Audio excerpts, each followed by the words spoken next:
first, ipratuhin mo natin yung ating mga hotdog.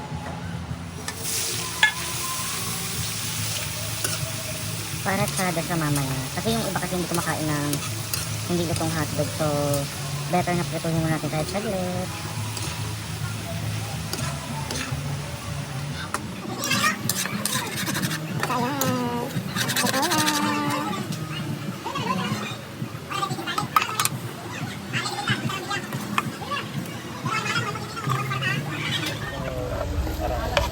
Aray.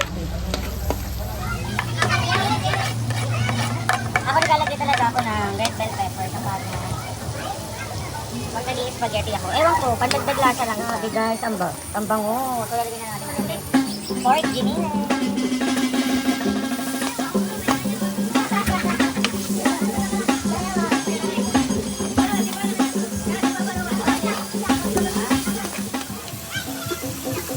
Dagdag ko rin naman at saka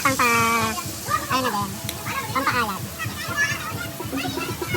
Sorry kung white pepper. Ganyan po talaga ako magluluto. Ay, alam naman nilalo. So dahil ito na ating pork, lalagyan na po natin ang ating hotdog. Oh, more hotdog. It's so delicious.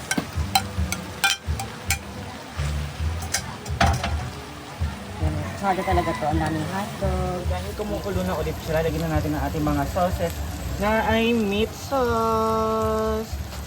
Alapak, sada. Alapak, sada. Ang lalagyan natin isang rich and thick sauce, pork cheese, and isang Filipino. Dahil 2 kilos siya, so kailangan maraming sauce. More sauce dapat. Ayan, kumukulo na po ulit. Lalagyan na po ang ating cheese. Kasi kumukulo na siya. Ayun yung mas bongga kasi kapag may cheese pa lang sa sauce. Tapos, bubudburan pa natin ng bonggang-bonggang cheese mamaya sa ibabaw kapag kakainin na natin. So ayan guys, it's all ready na. Maya-maya kakain na po kami. Antayin lang po namin yung pizza para sabay-sabay po namin kakainin. Thank you po Ma'am May Avis, aming spaghetti today.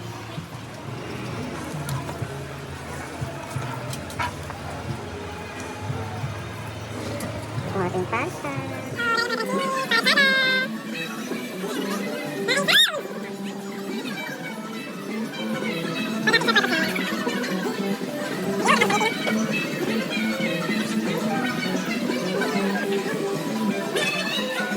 Mama May. Di man siya masarap kay... Ay, 8.3 Maria. Upload mo sa Facebook and TikTok mo. Dila yan? Di siya ganahan. Dila ba? Bakit? Tulong ka po kung uyab eh. Kabit naman ako ng Belinda. Sulot na kaya mo kabit. Ako ang tunay silang kabit.